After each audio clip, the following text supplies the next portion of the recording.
بسم الله الرحمن الرحيم. لله ما في السماوات وما في الأرض وإن تبدوا ما في أنفسكم أو تخفوه يحاسبكم به الله فيغفر لمن يشاء ويعذب من يشاء والله على كل شيء قدير. آمن الرسول بما أنزل إليه من ربه والمؤمنون كل آمن بالله وملائكته وكتبه ورسله لا نفرق بين أحد من رسله وقالوا سمعنا وأطعنا غفرانك ربنا وإليك المصير. لا يكلف الله نفسا إلا وسعها لها ما كسبت وعليها ما اكتسبت ربنا لا تؤاخذنا إن نسينا أو أخطأنا ربنا ولا تحمل علينا إصرا كما حملته على الذين من قبلنا ربنا ولا تحملنا ما لا طاقة لنا به واعف عنا واغفر لنا وارحمنا أنت مولانا فانصرنا على القوم الكافرين. صدق اللہ العظیم. آپ کے سامنے پارہ نمبر 3 سورت نمبر 2 سورہ بقرہ کی آیت نمبر 284 285 اور 286 کی تلاوت ہوئی ہے. اللہ تعالیٰ کا ارشاد ہے للہ ما فی السماوات و ما فی الارض، آسمانوں اور زمین میں جو کچھ ہے سب اللہ ہی کا ہے. وَإِن تُبْدُوا مَا فِي أَنفُسِكُمْ أَوْ تُخْفُوهُ، اور تمہارے دل میں جو باتیں ہیں تم اس کو ظاہر کرو یا چھپاؤ، يُحَاسِبْكُمْ بِهِ اللَّهُ، اللہ تم سے اس کا حساب لیں گے. فَيَغْفِرُ لِمَنْ يَشَاءُ وَيُعَذِّبُ مَنْ يَشَاءُ، پھر جسے چاہیں گے معاف کر دیں گے اور جسے چاہیں گے عذاب دیں گے. واللہ علی کل شیء قدیر، اور اللہ ہر چیز پر قادر ہیں.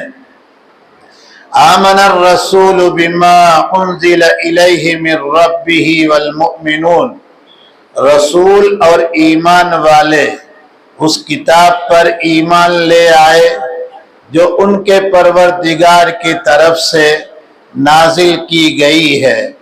کل آمن باللہ وملائکتہ وکتبہ ورسلہ، سبھی اللہ پر، اللہ کے فرشتوں پر، اللہ کی کتابوں پر، اللہ کے رسولوں پر ایمان رکھتے ہیں.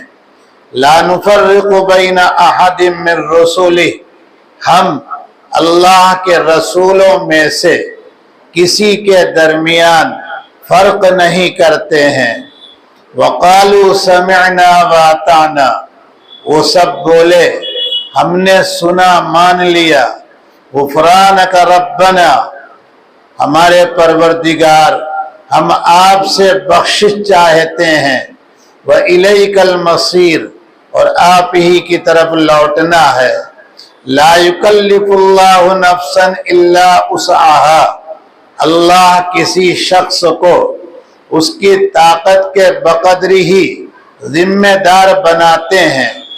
لہا ما کسبت، اس کے لیے ثواب اسی کا ہے، انہی کا ہے جو اس نے کیا ہے، وعلیہا مکتسبت، اور اس کے لیے سزا اسی کی ہے جو اس نے کیا ہے۔ ربنا لا تؤاخذنا ان نسینا واخطأنا، اے ہمارے رب ہماری بھول چوک پر پکڑ نہ کیجیے۔ ربنا ولا تحمل علینا اصرا کما حملتہ علی الذین من قبلنا، اے میرے پروردگار ہم پر ایسا بوجھ نہ ڈالیے جیسا کہ آپ نے ہم سے پہلے کے لوگوں پر ڈالا۔ ربنا ولا تحملنا ما لا طاقت لنا بہ، اے ہمارے رب ہم پر ایسا بوجھ نہ ڈالیے گا جس کی ہمیں طاقت نہ ہو۔ واعف عنا، ہم سے درگزر کیجیے۔ واغفر لنا، ہماری بخشش کر دیجیے۔ وارحمنا، ہم پر رحم کر دیجیے۔ انت مولانا، آپ ہی کارساز ہیں۔ فانصرنا علی القوم الکافرین، ہماری نافرمان لوگوں کے خلاف مدد کر دیجیے۔ آپ کے سامنے یہ 3 آیتیں جو قرآن مجید کی سب سے بڑی سورت کی یعنی سورہ بقرہ کی آخری 3 آیتوں کی تلاوت اور ترجمہ پیش ہوا ہے۔ اللہ تعالیٰ ہی کا یہ فضل ہے کہ آج یہ سورہ تلاوت اور ترجمے کے ساتھ اور انشاءاللہ مختصر سی تشریحات کے ساتھ مکمل ہو رہی ہے۔ میرے اور آپ کے بس میں سننا سنانا بھی نہیں ہے، باقی عمل تو بہت دور کی بات ہے۔ یہ کسی کی دعا رہی ہوگی کہ اسی کی دعا اور محنت کا ثمرہ نتیجہ ہے کہ میں باہر سے آیا ہوا ایک آدمی آپ کے سامنے ہفتے میں 2 دن اللہ کی عنایت سے پابندی کی توفیق ہوتے ہوئے اور آپ کے 1000 مشغلے اور ضرورتوں کے ہوتے ہوئے آپ وقت نکالیں، یہ اللہ تعالیٰ کا خاص فضل ہے۔ بہرحال مختصر سی چند باتیں سنیے۔ یہاں 284 نمبر کی آیت میں اللہ تعالیٰ یہ فرما رہے ہیں کہ تمہارے دل میں جو باتیں ہیں ان کو ظاہر کرو یا چھپاؤ، اللہ تم سے اس کا حساب لے لیں گے۔ یہاں سمجھنی ہے ایک بات، دل میں 2 طرح کی باتیں ہوتی ہیں۔ ایک بات وہ جو بلا قصد بلا ارادے کی آتی رہتی ہے، اس میں ارادے کا قصد کا کوئی دخل ہوتا نہیں، مسلسل آمد و رفت چلتی رہتی ہے، اس پر مواخذہ نہیں۔ چنانچہ نبی کریم صلی اللہ تعالی علیہ وسلم کی روایت مروی ہے، موجود ہے۔ آپ صلی اللہ علیہ وسلم نے ارشاد فرمایا کہ دل میں بلا قصد ارادے کے جو بات آ رہی ہو، جب تک بندہ اس کو کہہ نہ لے، بول نہ لے یا اس پر عمل نہ کرے، اس پر مواخذہ نہیں۔ پوچھتے ہیں لوگ، ہمارے دل میں یہ گندا خیال آیا۔ ہمارے حضرت رحمت اللہ علیہ سے ایک صاحب نے آ کر بالکل صاف انداز میں کہہ دیا کہ دل میں یہ خیال آتا رہتا ہے۔ ہم بہت پریشان ہیں۔ فرمایا خیال آنے سے ہوتا کیا؟ خیال پر پکڑ ہو تب تو انسان اللہ تعالیٰ کے نزدیک ہر وقت مجرم بن کے رہے گا۔ خیال آ رہا ہے، چھوڑنے کی کوشش کرو، بچانے کی کوشش کرو، عمل تو نہیں کرتے نا، اس کو زبان سے سب سے کہتے تھے نہیں ہو تو کہا نہیں۔ دوسری وہ باتیں ہوتی ہیں جو